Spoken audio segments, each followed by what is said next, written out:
সৰ্বপ্ৰথমে সকলোকে নমস্কাৰ আৰু আশা কৰোঁ আপোনালোক সকলোৱে ভালে আছে আৰু ভালে থাকক পৰমেশ্বৰলৈ প্ৰাৰ্থনা জনাইছোঁ। অসমীয়া বুজি পায় সকলোৱে? পায় নে নাপায়? অলপ জোৰে কওকচোন শুনি পোৱাকে। পায় ন? অ'কে। মাইকৰ চাউণ্ডটো অলপমান এডজাষ্ট কৰাই দিব। আজি ওদালগুৰি জিলাৰ প্ৰাংগণত পাহাৰপুৰ এনেকুৱা এটা ঠাই য'ত এটা সময়ত ত্ৰাস আৰু আতংকৰ মাজত মানুহবিলাকে দিন পাৰ কৰিব লগা হৈছিল, কিন্তু আজি এটা শান্তিপ্ৰিয় অৱস্থা আমি দেখিবলৈ পাইছোঁ। আজি ধৰ ৰাজভৰ সংগঠনৰ ৪ৰ্থ দ্বিবাৰ্ষিক অধিৱেশন এই অঞ্চলত অনুষ্ঠিত কৰাটো এই অঞ্চলটোৰ কাৰণে এটি সৌভাগ্যৰ কথা। আৰু ইয়াতকৈ ভাল লগা কথাটো হৈছে আজি BTCৰ ডেপুটি চিফ আপোনালোকৰ জনপ্ৰতিনিধি ৰিহন দৈমাৰীয়ে এটি প্ৰতিশ্ৰুতি দি থৈ গ'ল যে আপোনালোকৰ এই সংগঠনটোৰ কাম কাজ চলাবৰ কাৰণে এটি ব্যৱস্থা অৰ্থাৎ এটি ভৱন আপোনালোকলৈ আগবঢ়াব। দ্বিতীয়তে, আজিৰ এই অনুষ্ঠানটো অনুষ্ঠিত কৰিবলৈ যিগৰাকী ব্যক্তিক শিৰোমণি হিচাপে লোৱা হৈছে সেইগৰাকী ব্যক্তিৰ স্মৃতিত আপোনালোকক আজি এক কৰিবৰ প্ৰয়াস কৰা গৈছে। সেইগৰাকী মহান ব্যক্তি আৰু সেই ব্যক্তিগৰাকীৰ চৰিত্ৰ বৈশিষ্ট্য সম্পৰ্কে গুণৰাজি কৰ্ণৰাজি সম্পৰ্কে হয়তো আপোনালোকে বহুতে জ্ঞাত নহয়। আজি সভাত নিশ্চয়কৈ সেই বিষয়বিলাকৰ ওপৰত আলোকপাত কৰা হ'ব। আজিৰ ৰাজভৰ সংগঠনৰ ৪ৰ্থ দ্বিবাৰ্ষিক অধিৱেশনৰ মুকলি সভাৰ সভা উদ্বোধক মাননীয় ৰিহন দৈমাৰী ডাঙৰীয়া ইতিমধ্যেই তেখেতে উদ্বোধন কৰি নিজৰ কৰ্মক্ষেত্ৰত ওলাই গ'ল। আজিৰ সভাৰ সন্মানীয় সভাপতি শ্ৰী প্ৰেমচান্দ ৰাজভৰ, অসম প্ৰদেশ কমিটিৰ সন্মানীয় সভাপতি, অসম তথা অসমৰ বাহিৰৰ ৰাজ্যৰ পৰা আহি ইয়াত উপস্থিত হৈ অনুষ্ঠানটোত গৰিমামণ্ডিত কৰিবলৈ উপস্থিত হোৱা প্ৰতিগৰাকী সন্মানীয় ব্যক্তিলৈ মই শ্ৰদ্ধা আৰু সেৱা নিবেদন কৰিছোঁ।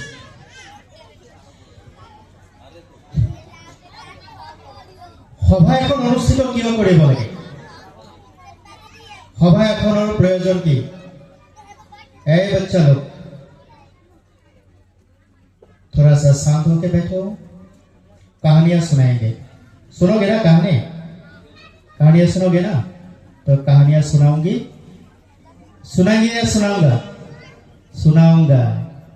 तो आप लोग ध्यान से सुनिएगा, शांति से। क्या करना है? बैठ के रहना है। ओके। সভা এখনৰ প্ৰয়োজন কিয়? আপোনালোকে মোৰ কথাখিনি বুজিবলৈ যত্ন কৰিব।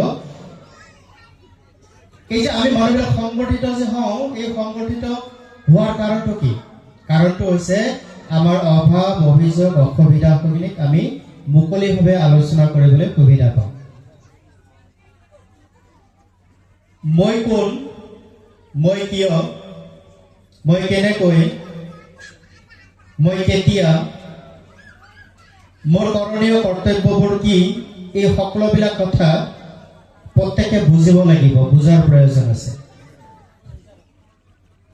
আজি ইয়াত ইমানখিনি মানুহ গোট খাইছো, ইজনে সিজনক চিনাকি হ'বলৈ সুবিধা পাইছে। আৰু এই সুবিধাটো কোনে দিছে? এটা সংগঠনে দিছে। তাৰমানে সংগঠন এটাৰ প্ৰয়োজন আছে।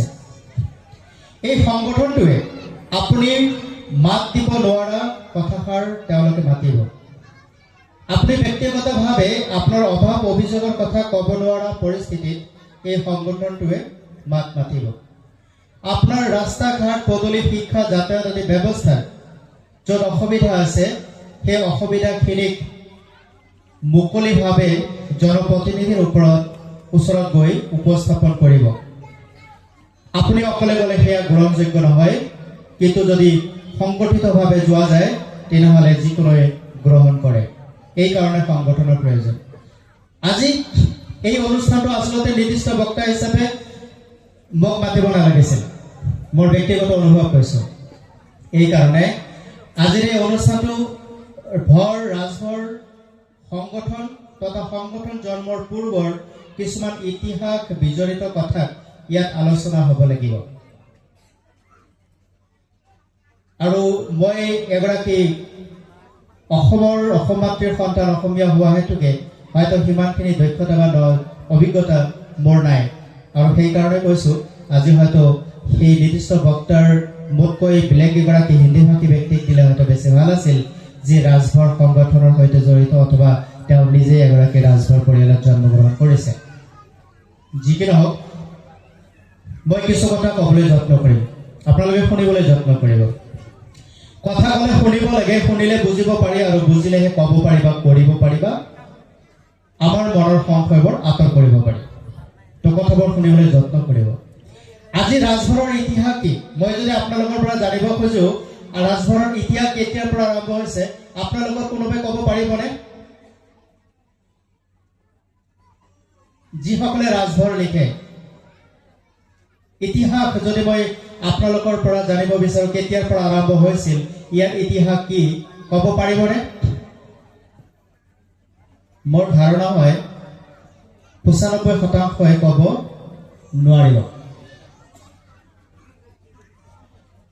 কিন্তু মই যেতিয়া অধ্যয়ন কৰিলো তেতিয়া মই আচৰিত হলো যে আপোনালোকৰ এই যিটো ৰাজভৰ সংগঠনৰ অস্তিত্ব, এই অস্তিত্ব ৰক্ষাৰ যুঁজ একাদশ শতিকাত আৰম্ভ হৈছিল।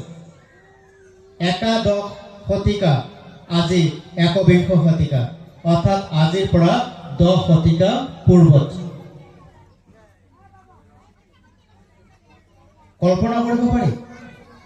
কিন্তু আজি যে কৰবাত 43 বছৰতহে ৰাজভৰে সংগঠিত হৈ পেলাই নিজৰ অস্তিত্বৰ কাৰণে যোজা কৰি আছে, টানা ওজৰা কৰি আছে যে আমাক ৰাজভৰসকলক ৰাজনৈতিক মৰ্যাদা লাগে, শৈক্ষিক মৰ্যাদা লাগে, ৰাজভৰসকলৰ অস্তিত্বৰ সংকটৰ গৰাহৰ পৰা উদ্ধাৰ কৰি আনি তেখেতসকলৰ নিজস্ব এটা প্ৰামাণিক পৰিচয় লাগে।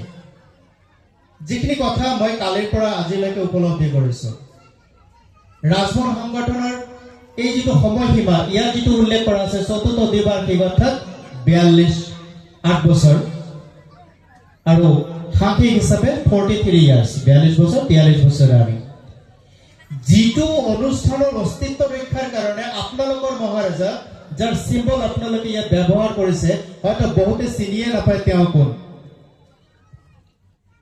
পাইলে চিনি? এই যে ডাঙৰকৈ এখন ফটো লগাই দিছে জুবিন গাৰ্গৰ কাষত, সেই ব্যক্তিগৰাকীক চিনি পায়নে? ৰজাগৰাকীক চিনি পায়নে? ৯৫% চিনি নাপায়। নামটোৰ মোৰ যোৱাকালি ৰাতিহে কনফিউজন দূৰ হৈছে।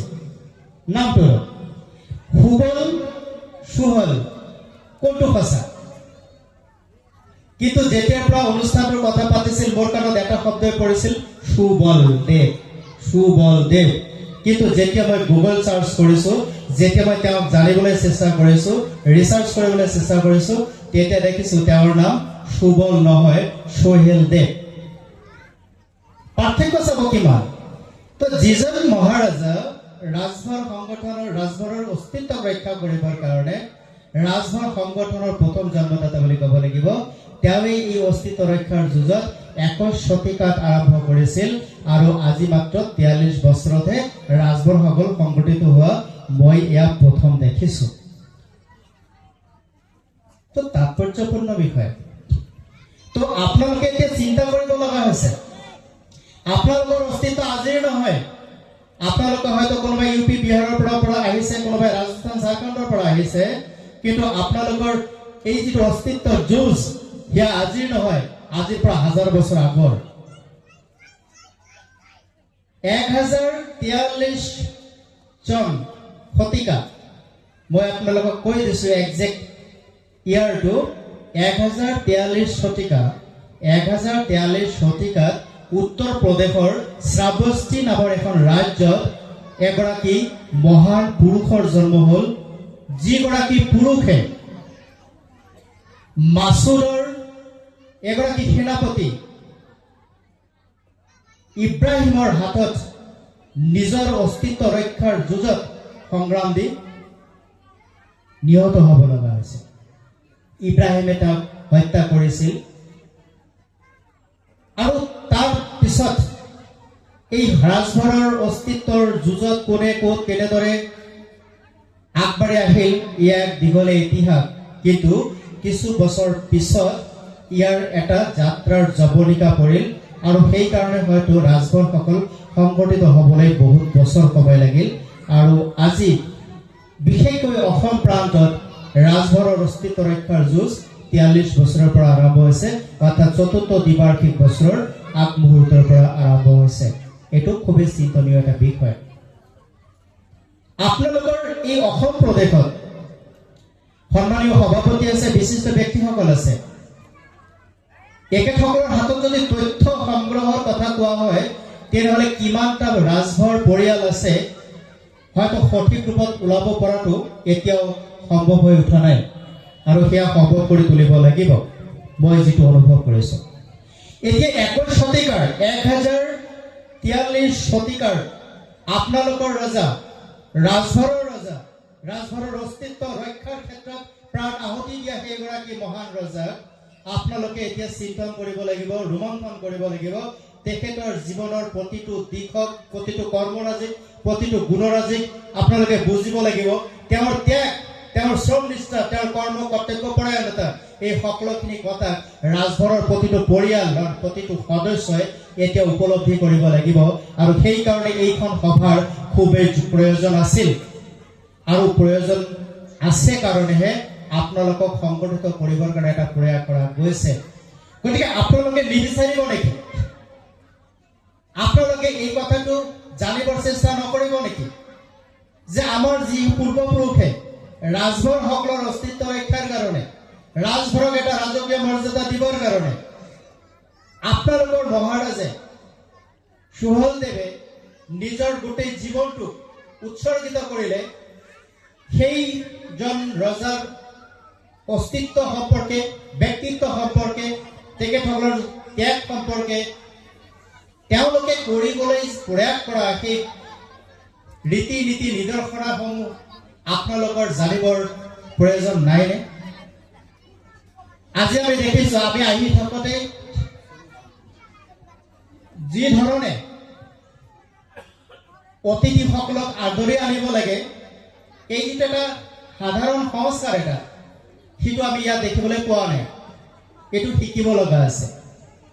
আমি মিটিংলৈকে আহিছোঁ হয়, সভালৈকে আহিছোঁ হয়, কিন্তু সভাৰ কিছুমান শিষ্টাচাৰ থাকে, সভাৰ কিছুমান ক্ৰাইটেৰিয়া থাকে, কিছুমান শালীনতা থাকে, যিটো ইয়াত দেখিবলৈ পোৱা হোৱা নাই।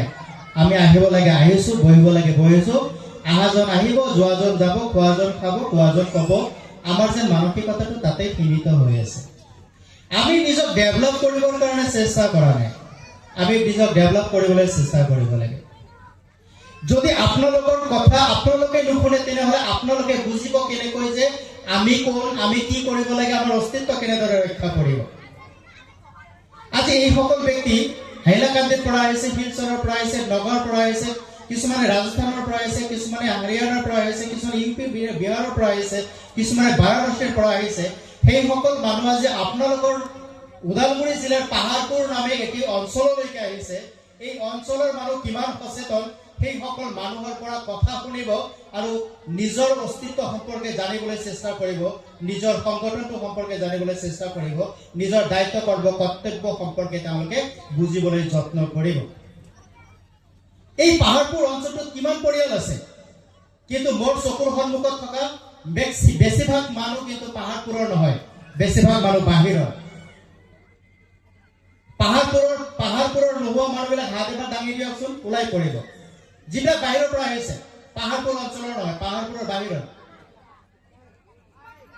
অধিকাংশ মানুহ। তো আমি পাহাৰপুৰত অনুষ্ঠান কৰিছো, কিন্তু মানুহ আহিছে শুক্লাইৰ পৰা, মানুহ আহিছে গলমাচকৰ পৰা, মানুহ আহিছে বাৰাণসীৰ পৰা, মানুহ আহিছে হাইলাকান্দিৰ পৰা, নগাঁৱৰ পৰা, গেৰুৱাৰ পৰা, ঘোঁৰাবান্ধাৰ পৰা। কিন্তু যিখন অঞ্চলত আমি অনুষ্ঠান কৰি আছো সেইখন অঞ্চলৰ মানুহ নাই। ইয়াৰ দুৰ্ভাগ্য নেকি? তো এনেকুৱা হ'ব নালাগে। আমি কালি প্ৰতিনিধি সভাত আলোচনা কৰিছিল যে এই অঞ্চলৰ প্ৰতিটো পৰিয়ালৰ যদি দুজন দুজনকে মানুহ ইয়াত উপস্থিত হয়, মই ভাবো গোটেই পেণ্ডেলটোৱে ভৰি যাব। কিন্তু সেয়া দেখা নাই। এতিয়া কথা কাৰ আগত ক'ব? কিন্তু যি কি নহওক, যিখিনি মানুহ ইয়াত উপস্থিত হৈছে, মই অনুভৱ কৰিব পাৰিছো বেছিভাগ মানুহ ৰাজভৰ। সকলোৱে ৰাজভৰ লিখেনে? ৰাজভৰ লিখেনে? সকলোৱে ৰাজভৰ লিখে। অৰ্থাৎ আমি আজি ৰাজভৰসকলে একত্ৰিত হৈছো। ৰাজভৰৰ এই সভাখিনিত আমি অন্য মানুহক কিয় আনিব নোৱাৰিম? যদি অন্য মানুহ আমাৰ ইয়ালৈকে নাহে, ৰাজভৰসকলৰ বাহিৰে অন্যলৈকে যদি হিন্দী ভাষী মানুহখিনিও ইয়ালৈকে আহিলহেঁতেন, তেতিয়াহ'লে ৰাজভৰৰ বিষয় সম্পৰ্কে তেওঁলোক জানিব পাৰিলেহেঁতেন। আজি যদি ইয়াত বড়ো জনগোষ্ঠীৰ, ৰাভা জনগোষ্ঠীৰ, ইয়াত যদি কোচ জনগোষ্ঠীৰ, অন্যান্য যিখিনি আমাৰ জাতি জনগোষ্ঠী আছে, তেওঁলোকৰ যদি লোক আহিলেহেঁতেন, তেতিয়াহ'লে আমাৰ কথাখিনি তেওঁলোকে শুনিব পাৰিলেহেঁতেন, আমাক সম্পৰ্কে তেওঁলোকে জানিব পাৰিলেহেঁতেন। কিন্তু আজিৰ অনুষ্ঠানটোৱে সেই কামটো কৰিবৰ কাৰণে কৰবাত বিফল হোৱা যেন অনুভৱ হৈছে। আগৰ মুহূৰ্তত যেতিয়া এই অনুষ্ঠানবিলাক কৰিব, অনাগত দিনত মই ভাবিম আপোনালোকে তাৰ ব্যৱস্থা কৰিব। জনপ্ৰতিনিধিক মাতিবলৈ চেষ্টা কৰক। আমাৰ কথা তেওঁলোকে শুনিলেহে তেওঁলোকে আমাৰ কথাটো বুজিব পাৰিব। নহ'লে আমি যিমানে শ্লোগান নিদিওঁ, যিমানে ধৰ্মঘট অনশন নকৰোঁ, আমি সফল হ'ব নোৱাৰিম। আজি ভাল লাগিছে। এইসকল ৰাজভৰ, আপোনালোক ৰাজভৰসকলৰ এগৰাকী উত্তৰ পুৰুষ আছে, আৰু সেই উত্তৰ পুৰুষ কোনো সাধাৰণ পুৰুষ নহয়, তেওঁ এগৰাকী মহাপুৰুষ, এগৰাকী মহাৰজা। গৌৰৱ কৰিব পাৰি। কিন্তু এই যিটো গৌৰৱৰ ধ্বজাবাহক, তেওঁক কিন্তু আমি ৰাজভৰসকলে এতিয়ালৈকে চিনিব পৰা নাই, এতিয়ালৈকে জানিব পৰা নাই। আজিৰ এই অনুষ্ঠানটোত সুহলদেৱ মহাৰাজাৰ এখন জীৱনৰ সংক্ষিপ্ত ইতিহাস ওলাব লাগিছিল। সকলোৰে হাতত এখন এখনকে তুলি দিব লাগিছিল। ইয়াক শুনাৰ পিছতো তেওঁলোকে ঘৰত যোৱাৰ পিছত সেইখন পঢ়িব পাৰিলেহেঁতেন, আৰু পঢ়িলে বুজিব পাৰিলেহেঁতেন যে আচলতে সেইগৰাকী মহাৰাজ কোন আছিল আৰু আমাৰ ৰাজভৰসকলৰ কাৰণে তেওঁ কি আছিল।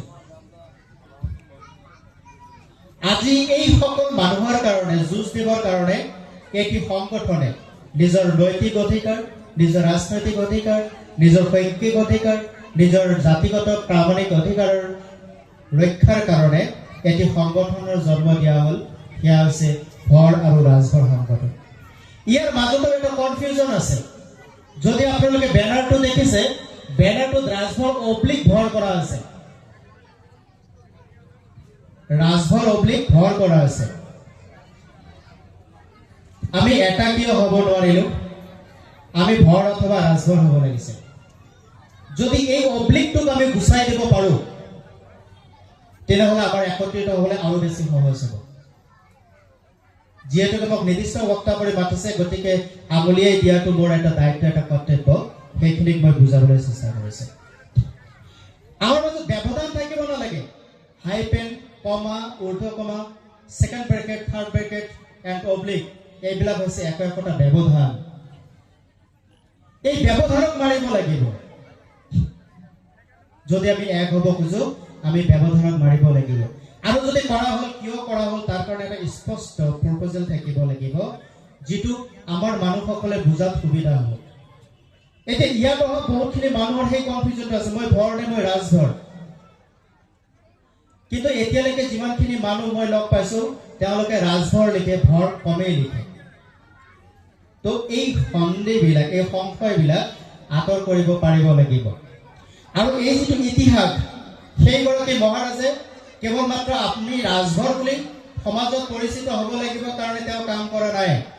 এনেকৈ তেওঁ আমাৰ মোগল সাম্ৰাজ্য পৰাভূত কৰিব পৰা তেখেতৰ এটা চিন্তা শক্তি আছিল।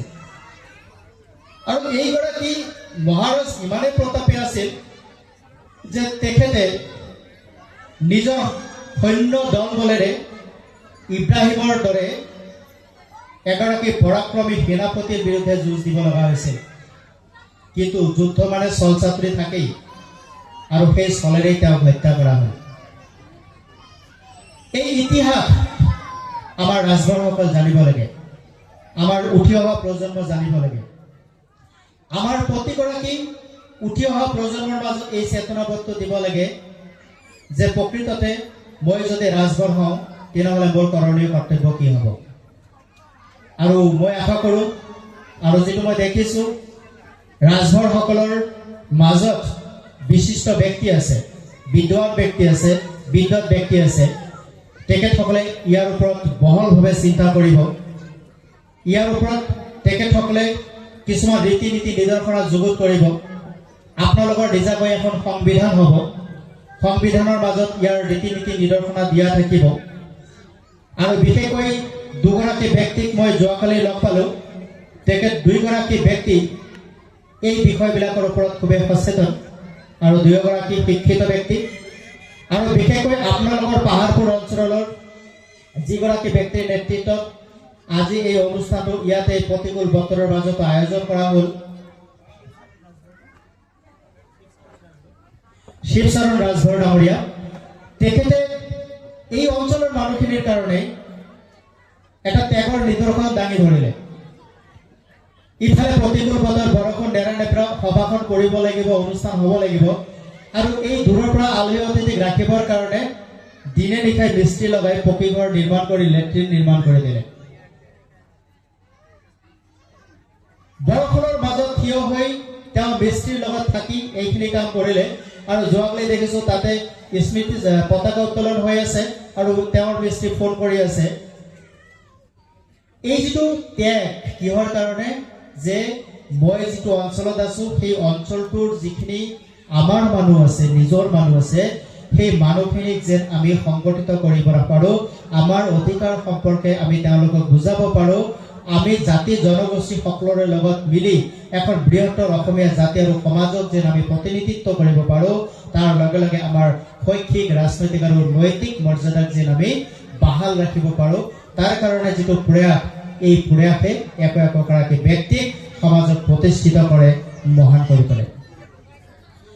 প্ৰেমৰাজৰ সুদূৰ শুক্লাইৰ পৰা ইয়ালৈকে 1.5 ঘণ্টা ৰাস্তা, আহোঁতে 1.5 ঘণ্টা, যাওঁতে 1.5 ঘণ্টা, 3 ঘণ্টা ৰাস্তা আয়াজাত কৰি এই অনুষ্ঠানটো সফল কৰাৰ কাৰণে দেহে কেহে লাগিছে। তাৰ উপৰি যিসকল যুৱক যুৱতী, যিসকল পৰিয়ালৰ লোকে এই অনুষ্ঠানটো সফল কৰিবৰ কাৰণে লাগিছে, তেখেতসকলৰ কাৰণে এটা জোৰে হাত চাপৰি হ'ব লাগে। জোৰে এটা হাত চাপৰি দিয়ক। প্ৰত্যেকগৰাকী ব্যক্তি নিজৰ কাৰণে চিন্তা কৰে, কিন্তু আনৰ কাৰণে চিন্তা কৰা ব্যক্তিসকল সদায় মহান হয়। প্ৰত্যেকগৰাকী ব্যক্তি কেৱল মাত্ৰ নিজে খাই লৈ জীয়াই থকাৰ কথা চিন্তা কৰে, কিন্তু যিসকল ব্যক্তি নিজে খাই বৈ জীয়াই থকাৰ উপৰিও অন্যক খুৱাই বুৱাই জীয়াই ৰখাৰ চিন্তা কৰে, সেইসকল ব্যক্তি মহান হয়, সেইসকল ব্যক্তি সমাজত প্ৰতিষ্ঠিত হয়। তো আপোনালোকৰ মাজত সেই গুণ আছে, মাত্ৰ বিকাশ কৰিব লাগে। প্ৰত্যেকৰে আছে। আপোনালোকৰ ঘৰত আলহী অতিথি গ'লে ভাল পায় নে বেয়া পায়? নিশ্চয়কৈ ভাল পায়। এই ভাল পোৱা সময়খিনিক আমি যিধৰণে এগৰাকী ব্যক্তিৰ লগত সৌহাৰ্দ্যপূৰ্ণ আচাৰ আচৰণ ব্যৱহাৰ কৰোঁ, ঠিক একেদৰে আমি যেতিয়া এটা অনুষ্ঠান কৰোঁ, অনুষ্ঠানত অহা প্ৰতিগৰাকী আলহী অতিথিক একেধৰণে সৌহাৰ্দ্যপূৰ্ণ ব্যৱহাৰ কৰিব লাগে বা দেখুৱাব লাগে। আজি আপোনালোকে ইয়াত একত্ৰিত হৈছে কিহৰ কাৰণে? যে আমি আমাৰ কথাবোৰ জানিম, আমি আমাৰ কথাবোৰ বুজিম, আমি আচলতে কোনখিনি কথা জানিব লাগে, কোনখিনি কথা বুজিব লাগে, সেইখিনি কথা আমাৰ অতিথিসকলৰ মুখেৰে নিগৰিত হ'ব। তেওঁলোকে ক'ব, আমি শুনিম আৰু বুজিম। মই আপোনালোকক ক'ব খুজিম যে যদি আমি নিজক প্ৰতিষ্ঠিত কৰিব লাগে, তেনেহ'লে প্ৰথমতে নিজৰ যিবিলাক বেয়া গুণ আছে সেইবিলাকক আঁতৰ কৰিব লাগিব। যিবিলাক গুণক সমাজে বেয়া পায়, যিবিলাক গুণক আমি গ্ৰহণ কৰিলে আমাৰ নৈতিকৰ স্খলন ঘটে, আমাৰ মানৱীয় প্ৰমূল্যবোধৰ স্খলন ঘটে সেইবিলাকক আমি আঁতৰ কৰিব লাগিব যিবিলাক কাম কৰিলে সমাজৰ লোকে বা আন 10জন লোকে আমাক বেয়া বুলি কয় সেই কামবিলাকৰ পৰা নিজক আঁতৰ কৰিব লাগে গোলামী কৰি জীৱনটো সদায় যাপন কৰিব নোৱাৰে ৰজাৰ দৰে জীৱন যাপন কৰিবলৈ হলে আমি নিজৰ দায়িত্ব কৰ্তব্যবিলাক বুজিব লাগিব আমি যদি প্ৰত্যেকই যদি নিজৰ পৰিয়ালটোক সবল কৰিব পাৰো আত্মনিৰ্ভৰ কৰিব পাৰো পৰিয়ালৰ প্ৰতিগৰাকী মহিলা পুৰুষ যদি আমি স্বাৱলম্বী হ'ব পাৰো কৰ্মিষ্ঠ হ'ব পাৰো তেনেহলে আমাক মানুহে কেতিয়াও নাহিব আমি যদি সন্মান সহিতে সন্মুখৰ আসনখন বহিব পৰা যোগ্য কৰিব নোৱাৰো তেনেহলে সদায় আমি পিছফালে থাকিয়েই আমাক সামৰিব লাগিব এই পিছৰ চকীখনৰ পৰা উঠি আহি সন্মুখৰ চকীখনত বহিব পৰাকৈ যোগ্যতা অৰ্জন কৰিব লাগিব আৰু এনেকুৱা অনুষ্ঠানৰ যোগেদি তাৰ প্ৰস্তুতি আৰম্ভ হ'ব আৰু ৰাজভৰ সংগঠনে এই অনুষ্ঠানটোৰ যোগেদি নিশ্চয়কৈ ইয়াত তেনেকৈ প্ৰতিনিধি তৈয়াৰ কৰিব যি নিজৰ প্ৰাপ্য অধিকাৰৰ বাস্তৱ ৰূপত আজৰি আনিবৰ কাৰণে কাম কৰিব আমাৰ জীৱনৰ সকলোতকৈ বিফলতাটো হৈছে নিজক প্ৰতিষ্ঠিত কৰিব নোৱাৰাটো দুখীয়া হৈ জন্মগ্ৰহণ কৰাটো পাপৰ কথা নহয় বা লাজৰ কথা নহয় কিন্তু দুখীয়া হৈ মৃত্যুবৰণ কৰাটো লাজৰ কথা আৰু দুখৰ কথা যি স্থানত যি পৰিস্থিতিত আপোনালোকৰ মা দেউতাই আজি আপোনালোকক সংস্থাপিত কৰিছে সেই দিনলৈ যদি উভতি যায় তেনেহলে আজি আপুনি জিৰ হৈ আছে যি মুহূৰ্তত ল'ৰা ছোৱালীয়ে মাক দেউতাকক বিভিন্ন ধৰণে তিৰস্কাৰ কৰে তুমি আমাক কি দিছা আমাৰ কাৰণে কি কৰিছা কিন্তু সেই একেটা স্থানত যদি সেই সন্তানে থিয় হৈ বিচাৰ কৰে দেখিব তেওঁ দেউতা বা মায়ে যিমানখিনি ত্যাগ কৰি আজি তেওঁক এটা পৰ্যায়লৈকে আনিছে তেওঁ সেই তুলনাত এটা ডাঙৰ জিৰ' এটা শূন্য গতিকে আমি কাকো তিৰস্কাৰ কৰি নহয় আমি কাকো দোষাৰোপ কৰি নহয় আমি কাকো বঞ্চিত কৰি নহয় আমি কাৰোবাক সন্মান কৰি শ্ৰদ্ধাপূৰ্বক বিনম্ৰতাৰে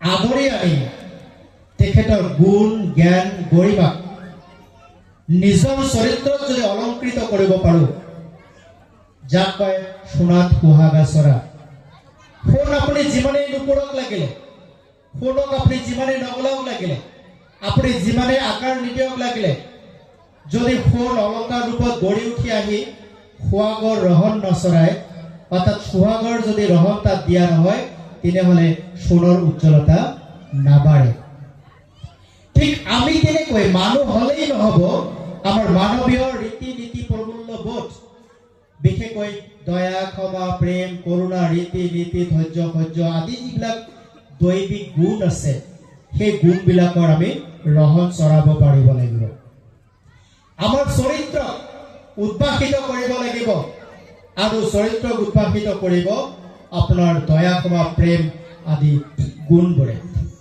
সামাজিক সেৱাপৰায়ণ মনোভাৱেৰে পৰমেশ্বৰৰ প্ৰতি সেৱা ভক্তিৰ মনোভাৱেৰে আমি প্ৰতিটো স্থিতিত নিজক তেনে ৰূপত গঢ়িবৰ কাৰণে প্ৰয়াস কৰিব লাগিব আৰু এই কথাবিলাক এনেদৰে সংগঠিত হৈ শ্ৰৱণ আৰু কীৰ্তন কৰিব লাগিব অৰ্থাৎ শুনিব লাগিব আৰু ক'ব লাগিব আগতকৈ বহুত পৰিৱৰ্তন হ'ল জাগা পৰিৱৰ্তন হ'ল ৰাস্তা পদূলি হ'ল স্কুল হ'ল কলেজ হ'ল চিকিৎসালয় হ'ল কিন্তু দুখৰ কথা মানুহৰ মনবোৰৰ পৰিৱৰ্তন নহয় কংক্ৰিটৰ ঘৰ বনাই মানুহৰ মনবোৰ কংক্ৰিটৰ দৰে হ'ল অৰ্থাৎ শিলৰ দৰে টান হ'ল আজি যদি কোনোবা এজন এক্সিডেণ্ট হৈ ৰাস্তাত পৰি থাকে তেওঁক উঠোৱাৰ পৰিৱৰ্তে কেমেৰালৈ ভিডিঅ' বনোৱাত ব্যস্ত হয় আজি যদি কিবা কাৰণত নিজৰ চকুৰ সন্মুখতে এটা অঘটন ঘটে সেই অঘটনটোক ৰোধ কৰাৰ সলনি উচতনি দি ঘটনাটোক কেনেকৈ বহল কৰিব পাৰি তেনেকৈ কুচক্ৰ আৰু ষড়যন্ত্ৰৰ মানসিকতা জন্ম হয়। এই সকলোবিলাক দিশক এই অঞ্চলবিলাকৰ পৰা উঠি অহা প্ৰতিনিধিসকলেই দূৰ কৰিব লাগিব। আমাৰ গ্ৰাম্য অঞ্চলত সৰু সৰু কথাত আমাৰ মানুহবিলাকৰ মনবোৰ সলনি হয় আৰু সেইকাৰণে আমাৰ গ্ৰাম্য অঞ্চলৰ ল'ৰা ছোৱালী জীয়াৰী বোৱাৰী প্ৰবঞ্চনাৰ বলি হয়। এই অঞ্চলৰ পৰা বহুত ল'ৰা ছোৱালী বাহিৰলৈ কাম কৰিবলৈ গৈ দুষ্ট চক্ৰৰ হাতত পৰি তেখেতসকলৰ প্ৰাণ বিসৰ্জন দিব লগা হয়। এখন এখন ঘৰ সন্তানহীন হ'ব লগা হয়, এখন এখন ঘৰ অভিভাৱকহীন হ'ব লগা হয়। আমাৰ সৰু সৰু ল'ৰা ছোৱালীবোৰ নিৰ্যাতনৰ বলি হয়, মানৱ সৰ্বহাৰাৰ কবলত পৰে তেওঁলোকে। ইয়াৰ কাৰণে হৈছে সচেতনতাৰ অভাৱ। আপোনাৰ ল'ৰা ছোৱালী আজি স্কুললৈ গৈছে, কি কৰিছে? ল'ৰা ছোৱালীৰ হাতত মোবাইল উঠাই দিছে, মোবাইলত কি চাইছে? এই সকলোবিলাক দিশ অভিভাৱকে লক্ষ্য কৰিব লাগে। আপোনালোকৰ ল'ৰাটোক আপুনি বাইক কিনি দিছে, বাইকখন তেওঁ কেনেদৰে ব্যৱহাৰ কৰিছে? আপোনাৰ ল'ৰা ছোৱালীটোক আপুনি যদি উন্নত ৰূপত গঢ়িব বিচাৰিছে, তেনে ক্ষেত্ৰত তেওঁক পাব লগা সুবিধাখিনি দিবলৈ সক্ষম হৈছে নে নাই হোৱা? এই সকলোবিলাক কথা প্ৰত্যেকে এগৰাকী সচেতন অভিভাৱক হিচাপে জানিবৰ প্ৰয়োজন আছে। ৰাজভৰ সংগঠনৰ যোগেদি আমি আশা কৰিম এই সকলোবিলাক ব্যৱস্থাপনা ক্ৰমান্বয়ে গঢ়ি উঠিব। আপোনালোকে আজি জাতিৰ প্ৰামাণিকতা পালে আপোনালোকে গৌৰৱেৰে ক'ব পাৰে যে মই ৰাজভৰ। কোনোবাই সুধিলে ক'ব পাৰে যে মই OBC, মই আদাৰৱাৰ্ড বেকৱাৰ্ড ক্লাছেছ। এই যে মানুহে কয় নহয় যে তোমাৰ কোনো জাতিৰ পৰিচয় নাই, তোমাৰ নিজস্ব কোনো অস্তিত্ব নাই, কিন্তু ৰাজভৰসকলে সেই অস্তিত্বক আজৰি আনিলে। এতিয়া ক'ব পাৰে যে মই ৰাজভৰ হয়, মোৰ জাতিৰ অস্তিত্ব এয়া। এখন কাগজ আপোনাৰ প্ৰমাণ। আৰু আজি অনলাইন সময়ত আপোনাৰ যদি Aadhaar card, PAN card, voter ID card সঠিক ৰূপত নাথাকে, একেই ডেট অফ বাৰ্থ, একেই ডেট এণ্ড প্লেচ, একেই নেম এণ্ড এলফাবেট, তেনেহ'লে অনলাইনত সেয়া ৰিজেক্ট কৰা হয়। কিমান কঠিন এটা সময়ত আমি আছো, যিটো সময়ত ডিজিটেল যুগত আমি বাস কৰিছো। মোবাইলৰ মাজেদি, গুগলৰ যোগেদি আমি সকলো কাম ইণ্টাৰনেটত কৰিব পাৰোঁ, কিন্তু এটা নামৰ এটা বৰ্ণ ভুল হ'লে আপোনাৰ আধাৰ কাৰ্ড, পেন কাৰ্ড মেচ নকৰে। আপোনাৰ ফোন নম্বৰ আধাৰ কাৰ্ডত লিংক নহয়।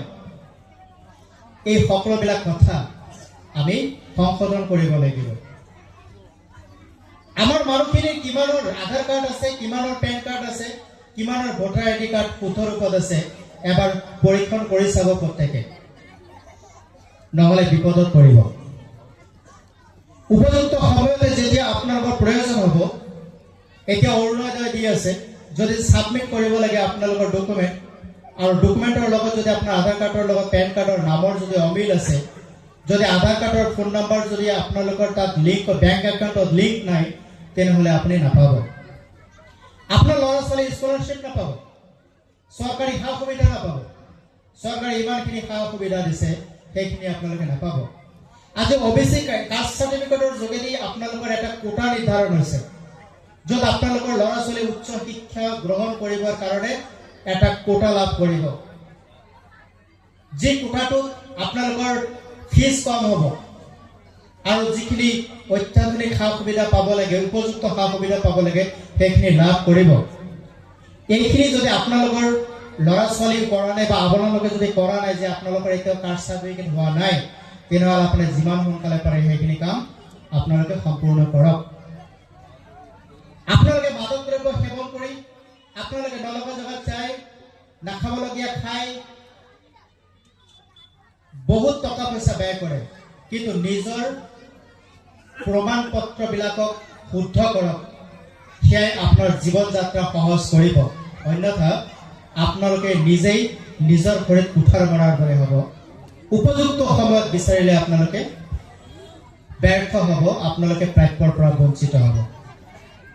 তো এই বঞ্চিতৰ অৱস্থাৰ পৰা আপোনালোকক উঠাবৰ কাৰণে এটা সংগঠনে এই সংগঠনৰ জন্মদাতা সেইগৰাকী মহাৰাজে তেতিয়াৰ একাদশ শতিকাত চিন্তন কৰা সেই ব্যৱস্থাটোক আজি ৰাজবংশ সংগঠনে উপলব্ধি কৰি ইয়াক আগবঢ়াই দিবৰ কাৰণে প্ৰয়াস কৰিছে।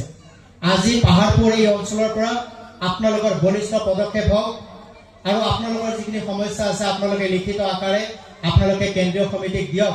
আপোনালোকৰ সেই সমস্যা সম্পৰ্কে কেন্দ্ৰীয় সমিতিয়ে কাৰ্যনিৰ্বাহকত আলোচনা কৰিব আৰু সাধাৰণ সভাত সেয়া গৃহীত কৰি আমাৰ প্ৰকৃত যিখিনি প্ৰাপ্য সেই প্ৰাপ্যখিনিক আদায় কৰিবৰ কাৰণে চৰকাৰী কৰ্তৃপক্ষৰ লগত বহিব আৰু কিমান সোনকালে পৰা যায় সেই সুবিধাখিনি আদায় কৰিব। অশিক্ষিত হৈ জীৱন যাপন কৰিলে সদায় মনত ৰাখিব শোষণ আৰু নিৰ্যাতনৰ বলি হ'ব লাগিব, আমি প্ৰলোভনৰ বলি হ'ব লাগিব। গতিকে আমি যদি এই অৱস্থাৰ পৰা উঠি আহিব বিচাৰো তেনেহ'লে নিশ্চয়কৈ আপোনালোকৰ সহযোগিতাৰ প্ৰয়োজন হ'ব আৰু আজিৰ এই মুকলি সভাৰ যোগেদি এই সহযোগিতাটো আপোনালোকে যিধৰণে দেখুৱালে ইয়াৰ অনাগত দিনত দেখুৱাব বুলি মই আশা কৰিছোঁ। আৰু এগৰাকী সচেতন ব্যক্তি হিচাপে মই শেষত ক'ব বিচাৰিম, নিজৰ অৱস্থা, নিজৰ পৰিস্থিতি আৰু নিজৰ দুৰ্বলতা সদায় জানিবলৈ আৰু বুজিবলৈ শিকক আৰু ইয়াক কেনেদৰে সবল, শক্তিশালী আৰু আত্মনিৰ্ভৰ কৰিব পাৰি তাৰ কাৰণে কাৰ্যপন্থা, কাৰ্যক্ৰমণিকা হাতত লওক। আজিৰ মুকলি সভাৰ সকলোবিলাক অতিথিলৈ মোৰ আন্তৰিক শ্ৰদ্ধা আৰু সেৱা নিবেদন কৰিছোঁ আৰু আপোনালোকে ইমান সময় ধৰি কথাখিনি শুনাৰ কাৰণে ধন্যবাদ জ্ঞাপন কৰিছোঁ আৰু আশা কৰিম জীৱন যদি কাৰোবাৰ বহতীয়া আৰু তলতীয়া হয় তেনেহ'লে জীৱন সদায় দুৰ্ভগীয়া। জীৱনে যেতিয়া হাঁহিবলৈ শিকিব, হহাবলৈ শিকিব, জীৱনে যেতিয়া হাতে হাত ধৰি আগুৱাই এখন সুস্থ নিকা মানৱ সমাজ গঢ়িব তেতিয়াই জীৱনে সফলতা, সম্পূৰ্ণতা লাভ কৰিব। ধন্যবাদ।